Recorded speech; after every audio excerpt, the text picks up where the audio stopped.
Halo teman-teman semua. Jadi ketemu lagi ya di channel Kodeku ini.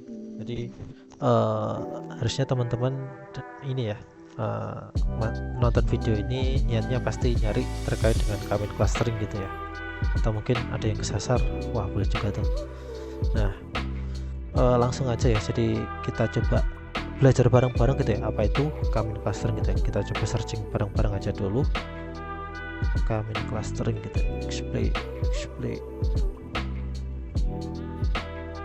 Nah, ini sih sempat sebelumnya udah sempat lihat juga di sini lumayan bagus gitu ya. Langsung kita buka aja. Jadi ini ya Kamin clustering kalau secara ringkas gitu ya. Mungkin teman-teman sebelumnya udah belajar juga ya, udah dapat materi yang lebih formal juga gitu terkait dengan Kamin clustering ini. Cuma secara ringkas di Kamin clustering ini kita punya data nih, beberapa data. Kita pengen kelompokin data ini jadi beberapa kelompok tertentu gitu. Pengen kelompokin jadi berapa kelompok tertentu gitu. Nah, beberapa cluster gitu, itu bisa juga gitu. Pengelompokannya berdasarkan apa? Jadi nanti kita punya apa ya? Istilahnya nanti sebutnya centroid gitu ya. Centroid kita bisa tentuin ada berapa centroid di situ. Centroid itu nanti menandakan ada berapa kelompok yang pengen kita buat gitu. Jadi Kamin clustering ini kalau teman-teman harusnya udah dengar juga metode unsupervised ya. Jadi berdasarkan algoritma tertentu secara iteratif gitu ya. Artinya algoritma itu nanti dilakukan secara berulang-ulang, kita bisa dapat pengelompokan data-data itu tadi gitu. Jadi dia algoritma iteratif mengelompokkan data atau membuat cluster gitu ya, cluster. Dan means-nya itu artinya dia berdasarkan nilai rata-rata posisi gitu. Nanti kita coba bahas lebih lanjut. Nah mungkin biar lebih jelas juga langsung aja ya kita pelajari juga gimana sih caranya algoritma Kamin clustering ini. Nah ini yang pertama kita tentuin ya jumlah klasternya gitu. Jadi kita pengen data yang kita punya itu bagi berapa kelompok gitu sih. Nah itu kita tentuin ada berapa banyak cluster yang pengen kita buat gitu. Nah kemudian langkah selanjutnya itu kita harus menginisialisasi ya, atau membuat dugaan awal gitu. Centroidnya atau titik tengahnya itu ada di mana gitu. Bebas gitu. Sebenarnya ada metode tertentu juga sih, cuma kayaknya kita nggak cover di pembahasan ini gitu. Nah teman-teman bisa cari sendiri aja. Nah kita coba gunakan ya, kita pengennya posisinya di mana gitu. Jadi nanti kita buat titiknya ada di mana, terserah kita gitu, random aja gitu. Nah ini contohnya di sini kita punya data di awal itu centroidnya ada di sini, ada di sini, ada di sini gitu. Jadi ada 3 centroid. Nah nanti harapannya nanti datanya bakal dibagi jadi 3 kelompok gitu ya. Nah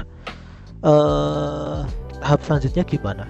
Tahap selanjutnya itu kita harus assign gitu ya, atau apa ya istilahnya, mendaftarkan satu titik ini termasuk ke kelompok yang mana gitu. Caranya gimana? Berdasarkan apa gitu ya? Berdasarkan perhitungan jarak antara titik ini ke masing-masing sentra gitu. Jadi ini diukur jaraknya ke sini berapa, ini ukur jaraknya ke sini berapa, ini ukur jaraknya ke sini berapa. Nah dari 3 jarak itu tadi, yang paling dekat itu ke titik yang mana, atau ke centroid yang mana gitu. Di sini secara visual kan kelihatan ya, ini di yang biru ini gitu. Berarti ini nanti data biru gitu. Misal contoh yang ini gitu, kan lebih dekat ke yang oranye gitu ya. Nah itu berarti ini nanti kita tandain sebagai cluster oranye gitu. Nah itu step selanjutnya. Nah ini perhitungan jaraknya ya. Jadi jarak itu nggak mesti ini perhitungan ini jarak ke sini berapa gitu, nggak mesti gitu. Nah ada macam-macam. Cuma buat sederhananya kita pakai yang itu aja gitu ya. Itu disebut dengan Euclidean distance gitu ya. Ya sebenarnya ini di 2 dimensi ini mirip rumus Pythagoras sih. Jadi misalnya ini jarak ini ke sini, berarti panjang ini tambah panjang ini panjang ini kuadrat tambah panjang ini kuadrat di akar gitu kan, itu rumus Pythagoras ya. Nah ini itu makna formula ini gitu. Nah itu sebutnya sebagai Euclidean distance. Nanti Kalau teman-teman lebih lanjut ada distance yang lain gitu, misalnya Manhattan distance, ada L3, L2. L2 itu Euclidean distance ya, L1 itu Manhattan itu tadi, dan seterusnya gitu. Nah, cuma yang ini nanti kita coba manfaatin Euclidean distance dulu biar lebih sederhana gitu. Nah, ini tadi ya, berdasarkan cara itu tadi ya, kita assign titik ini kan lebih dekat ke orange, berarti dia cluster orange. Ini cluster merah ya, kira-kira ini lebih dekat ke sini lah, walaupun secara visual kayaknya lebih dekat ke yang orange gitu ya, kita maklumi aja ini visualisasinya. Nah, kurang lebih gitu. Ini juga merah gara-gara lebih dekat ke sini gitu.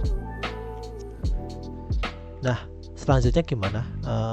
Karena ini iteratif gitu ya, jadi di algoritmanya itu bilang kita harus update posisi centroid ini gitu, atau titik tengahnya itu kita ganti gitu berdasarkan kelompok yang sekarang gitu. Jadi yang merah ini nanti kita cari posisi tengahnya itu di mana.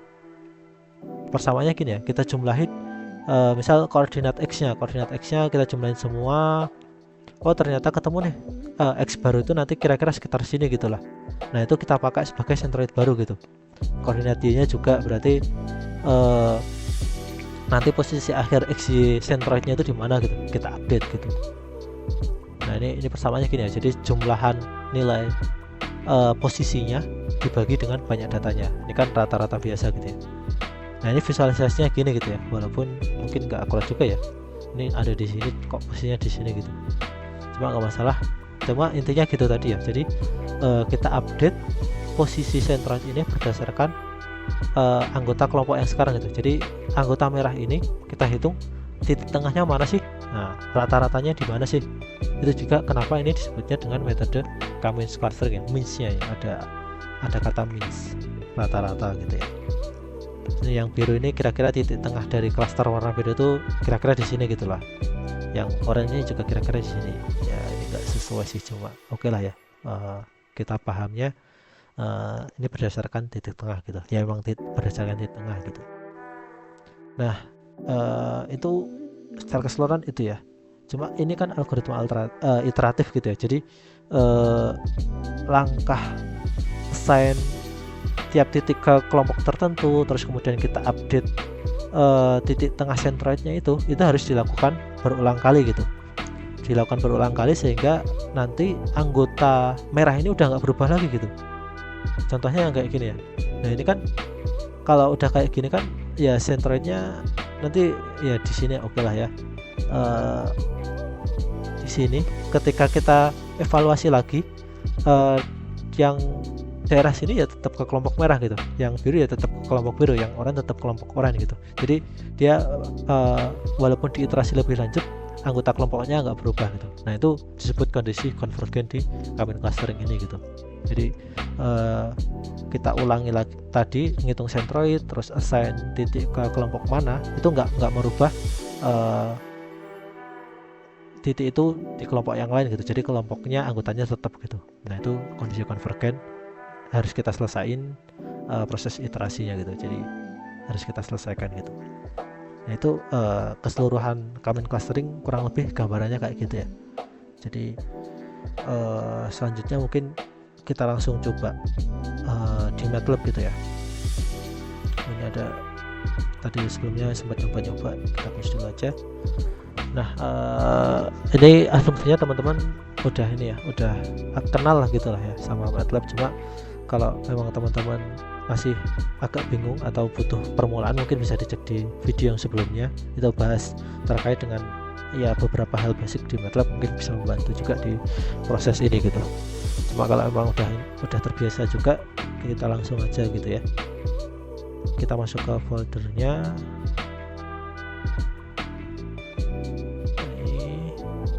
Kebetulan ada data gitu ya, ini udah punya data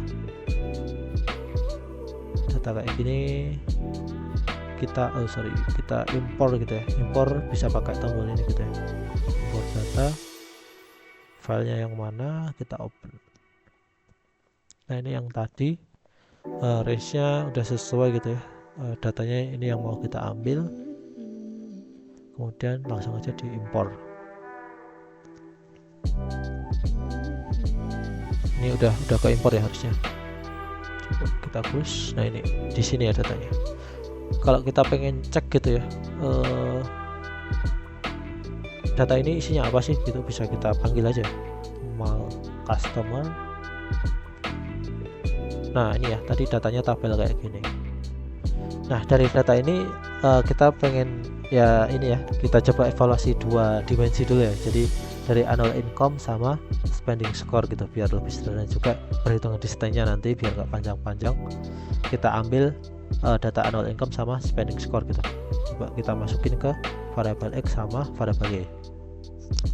Yang annual income ke variable X sama yang spending score ke variable Y gitu ya. Caranya gimana? Kita coba aja ya. Kita belum buat scriptnya, cuma kita cek dulu.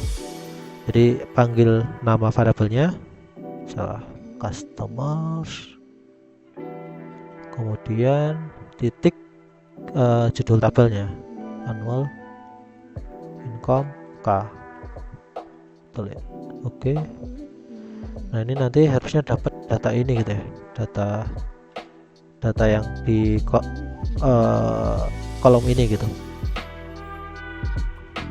Nah ini ya ada 200 ya, 200 kali 1 ini sesuai 200. Di sini 200 kali data, yaitu data di sini gitu. Kemudian kita panggil juga yang Y, customers, tadi spending score 1100.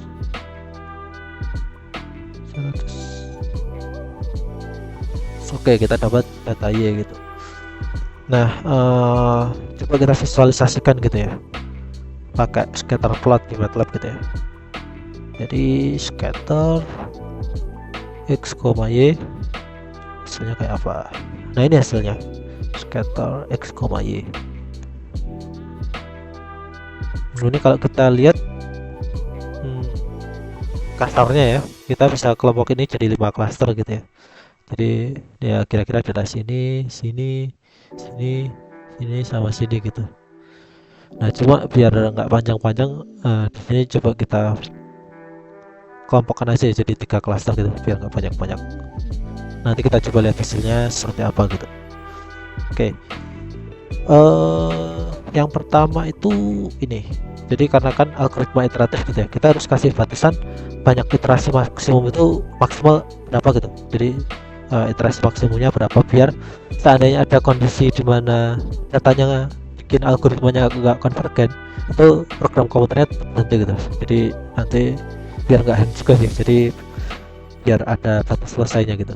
Jadi kita buat max iter sama dengan 100.000 gitu. Jadi maksimum nanti ada 100.000 loop gitu. Nah terus kita, ini kan bentuknya script ya, jadi beda sama yang tadi. Kita masukin lagi tadi X sama Y nya ini. Oke. Terus tadi kan kita udah masuk ke algoritmanya gitu ya. Kita initialize posisi centroid. Nah coba kita buat random gitu ya, atau kita coba sambil lihat datanya gitu. C1 sama dengan kan X, Y, jadi nanti di sini berapa sama berapa gitu. Kita lihat datanya, kita buat permisalannya. Misal centroid pertama tuh ya daerah sini lah, berarti 130,10 gitu ya, jadi daerah sini 130,10 gitu, ini C1. Terus C2 kita buat kira-kira di tengah gitu, daerah sini 50 sama 50 gitu. Kita coba ya, 50,50. Terus centroid ketiga gimana ya, misal di atas ini gitu ya, 20,100 gitu misal. Ketiga sama dengan 20,100. Oke. Nah ini kita udah inisialisasi centroid. Kita buat iterasinya ya, jadi iterasi buat keseluruhan ininya, keseluruhan algoritma. Tadi kan algoritma iteratif gitu ya, jadi kita buat iterasi while oke, kita buat iteratornya misal I gitu ya, I sama dengan 1, boleh 1, while i lebih kecil dari max iter gitu ya, max iter. Nah kemudian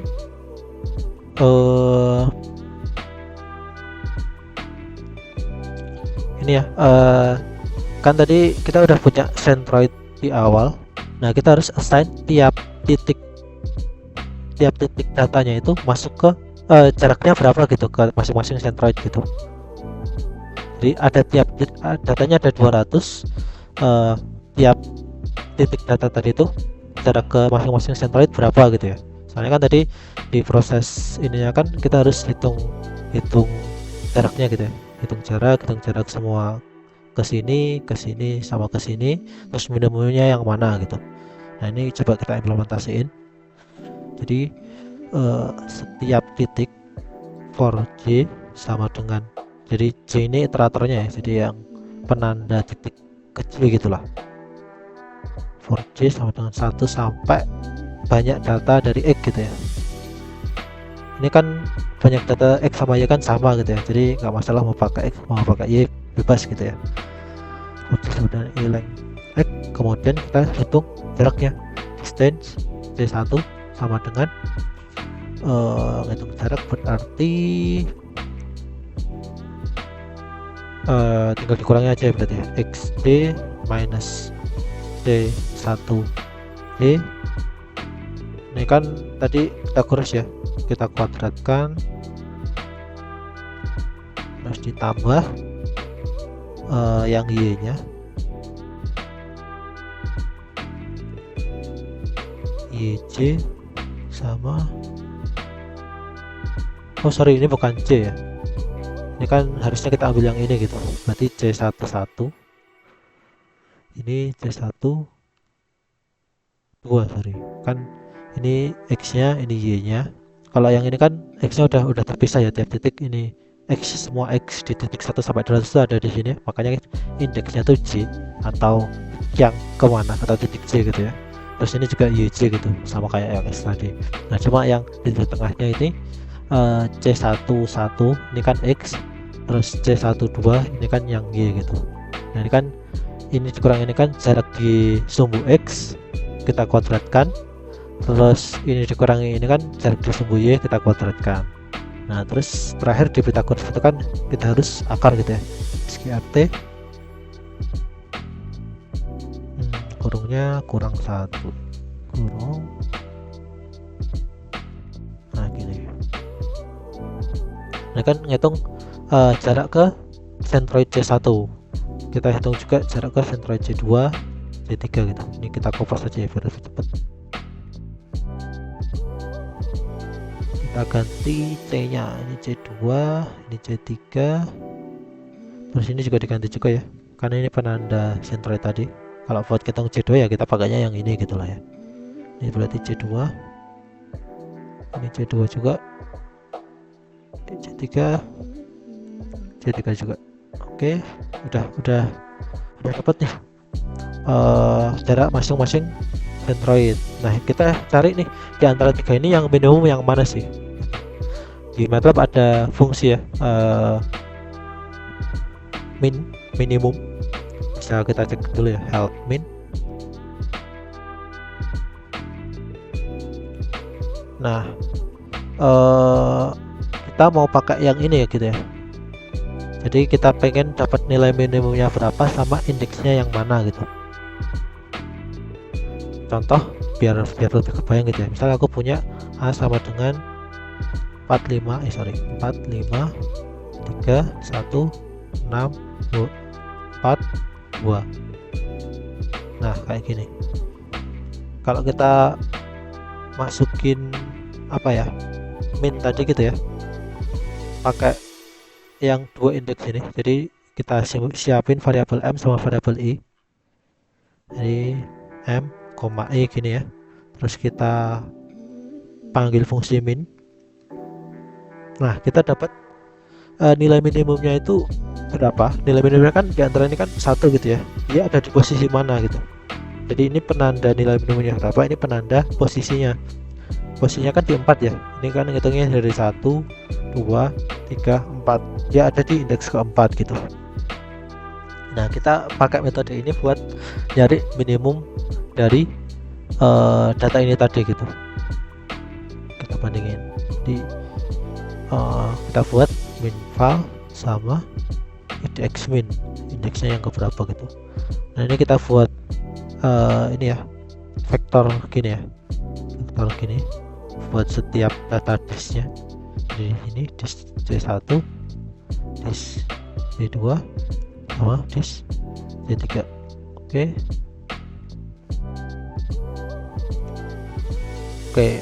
Nah, kita pengen bikin penanda untuk tiap titik ini dia ada di grup yang mana gitu. Jadi gitu ya, kita pengen bikin penanda untuk tiap titik X ini dia masuk ke grup yang mana gitu. Oh, ini kurang ya, sorry, min. Oke, kita pengen bikin penanda untuk tiap titik ini dia masuk ke grup yang mana. Nah, ini bisa kita bikin satu variabel baru ya buat penanda tiap titik tadi gitu. Kita bikin satu vektor lagi yang ukurannya sama kayak X sama Y ini gitu. Jadi kita pakai zeros ya. Jadi ini nanti vektornya isinya 0 semua. Terus ini kan size nya berarti length dari X, 1. Nah, cukup sih. Nah, di variabel group ini nanti kita simpan tiap titik ke J ini dia masuk ke grup yang mana gitu. Grup yang mana ini bisa kita lihat dari indeksnya gitu kan. Jadi kalau ternyata yang minimum ini kan berarti indeksnya 1 ya, berarti dia di grup 1. Kalau yang minimum ternyata ini dia nanti di grup 2, indeksnya kan nilainya di sini kan bakal 2 gitu.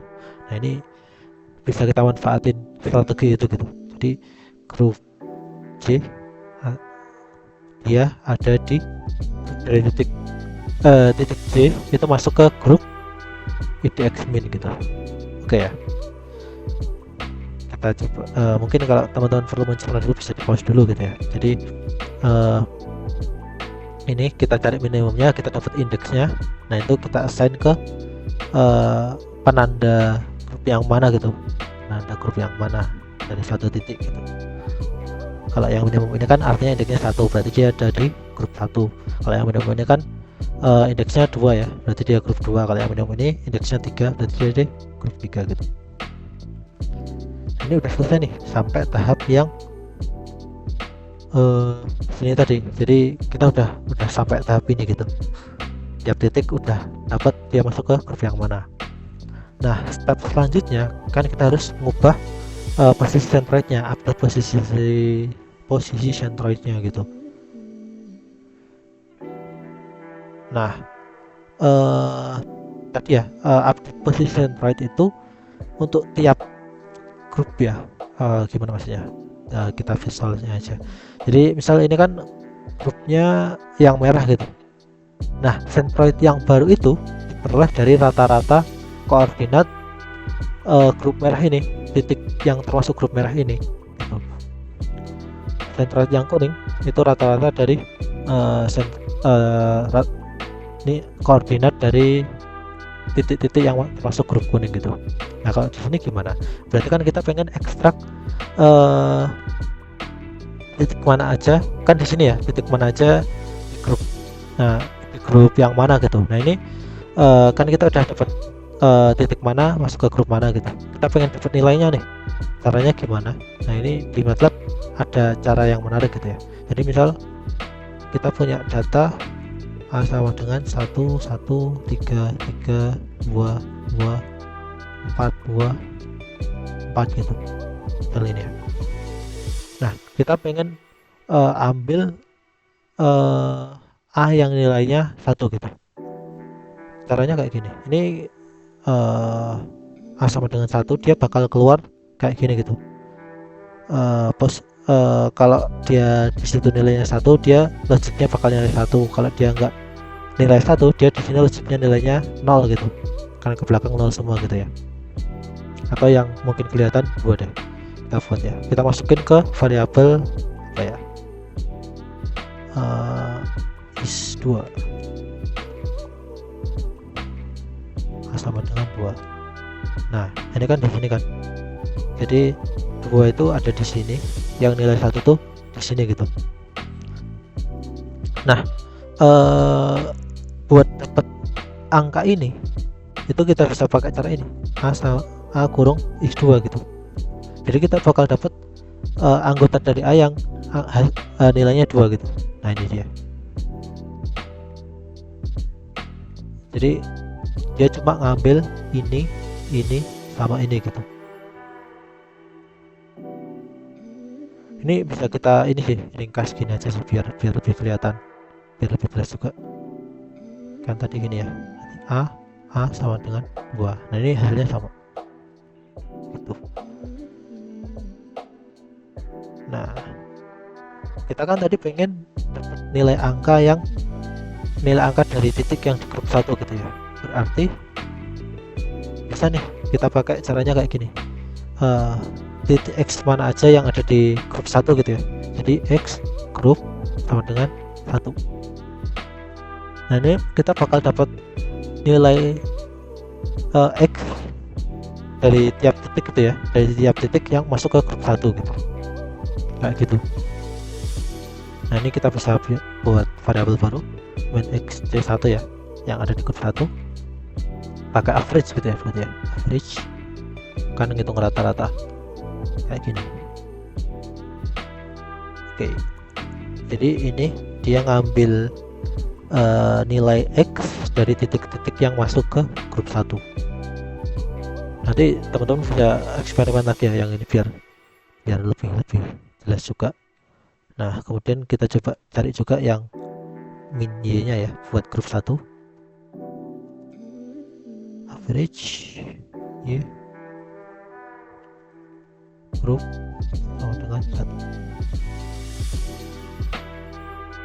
Nah kan kita udah dapet nih titik X sama Y barunya, kita update nih yang C1 nya. C1 sama dengan min X C1 sama min Y C1. Oke, nah kita update juga yang centroid yang lain, kita copy saja ya biar cepet.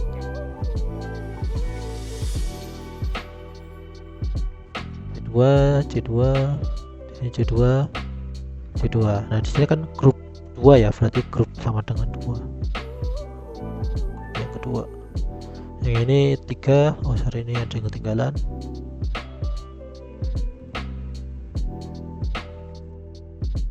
Ini ada yang salah kah? Oh oke.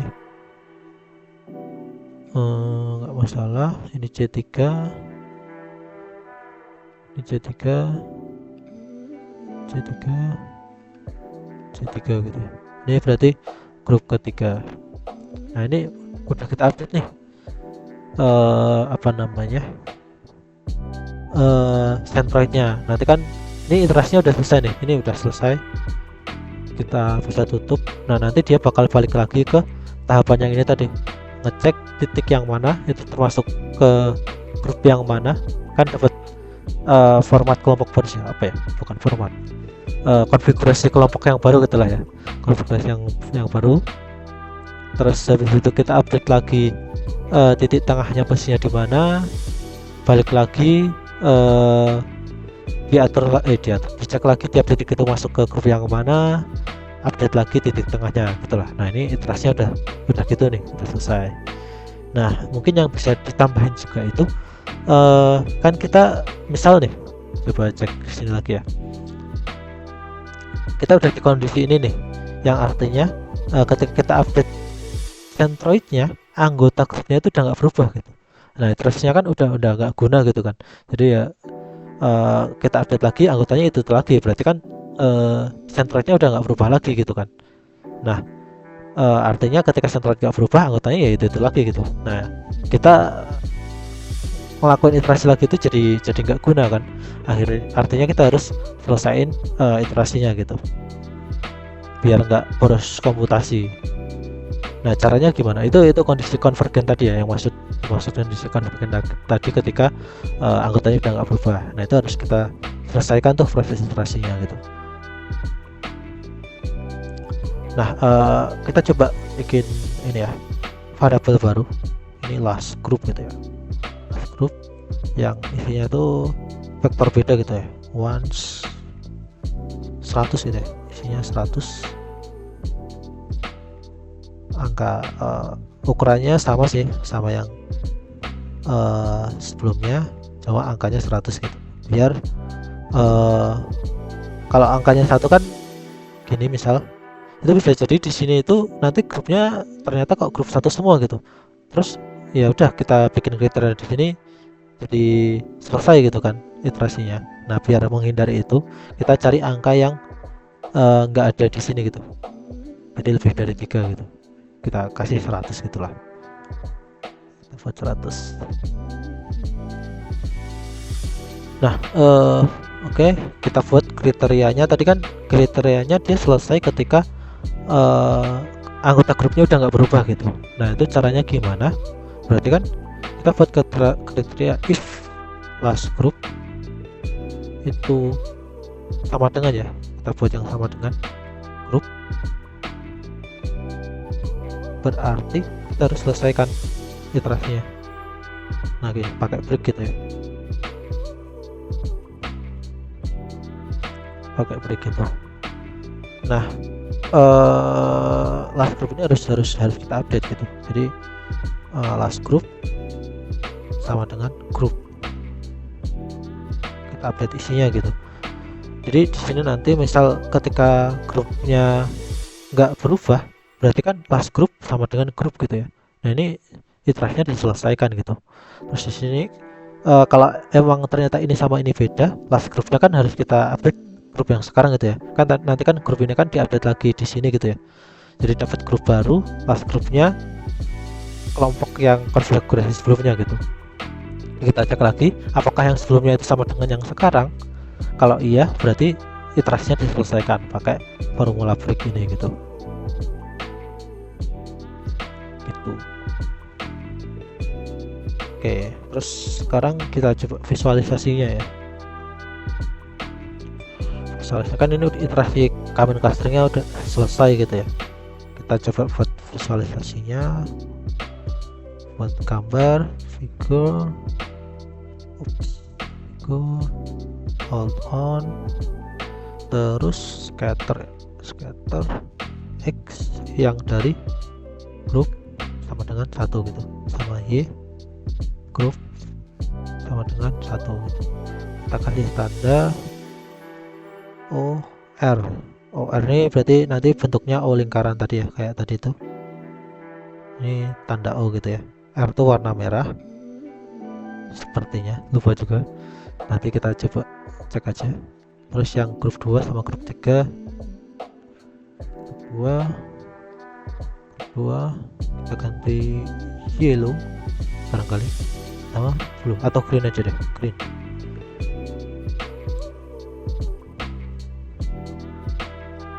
Jadi kita cek aja ya nanti warnanya, saya agak lupa juga. Terus kita simpan file Kamins, terus kita jalankan, coba ya Kamins. Oh, ada yang salah ternyata.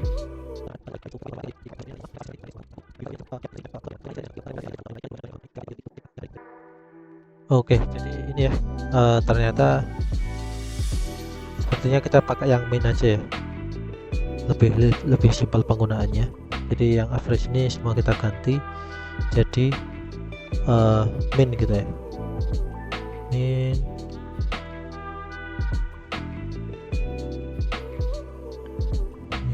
Penggunaannya lebih simpel ya. Ketika cek di dokumentasi average agak ada beberapa hal yang perlu diatur, cuma kalau min bisa lebih sederhana. Oke, kita save tadi udah. Terus kita jalan lagi. Ini kita run. Nah, ini dia hasil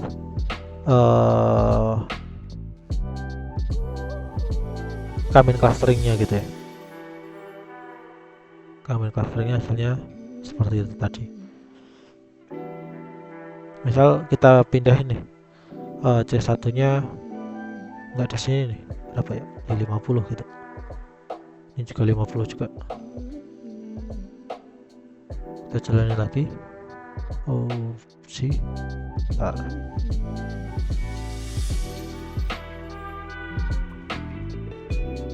nah ini hasilnya agak beda ya sama yang tadi ya.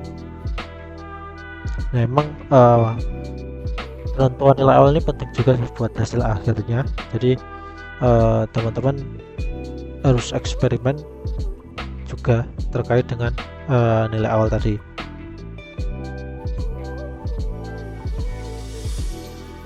Nah ini kita coba lagi ya, kita ganti lagi, misal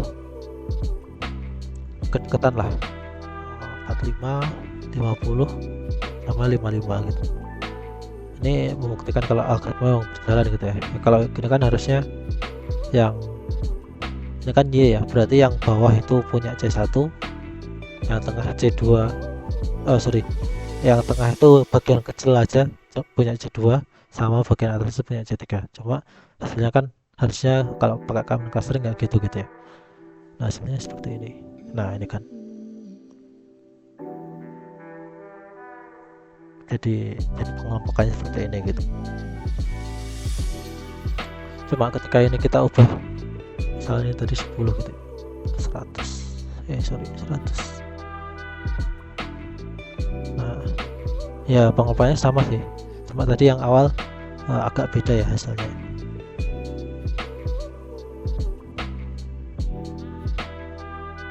Nah ini agak beda ya, ini bisa beda ketika kita ngatur C1, C2 nya, C3 nya tertentu gitu. Ini ada berapa iterasi sih, bisa kita cek di ini I nya ya, I nya 1 ya, dia 1 iterasi aja udah selesai ternyata.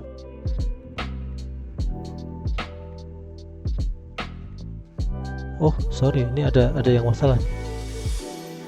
I++, oh I sama dengan I+. Ini tadi, kalau tadi nggak jalan ya, apa namanya, max filternya nggak kepakai gitu. Cuma harusnya kan ini kita tambahin gitu ya, biar nambah terus. Ketika dia udah melebihi max filter otomatis selesai. Nah ini kita lihat iterasinya ada berapa, kita coba I nya. Nah ini ada 4 kali iterasi gitu kalau kondisinya kayak gitu. Kalau misal tadi kita deketin lagi 45, 55, ini misal misalnya ini iterasinya ada 6 gitu. Nah gitulah. Jadi mungkin itu sih kurang lebih buat common clustering gitu ya. Kalau misal ada yang kurang jelas nanti bisa cek di kolom komentar, ditambahkan di situ, atau ada pertanyaan-pertanyaan lain langsung aja dituliskan di situ gitu. Thank you semuanya, sampai bertemu lagi di hal menarik selanjutnya gitu ya.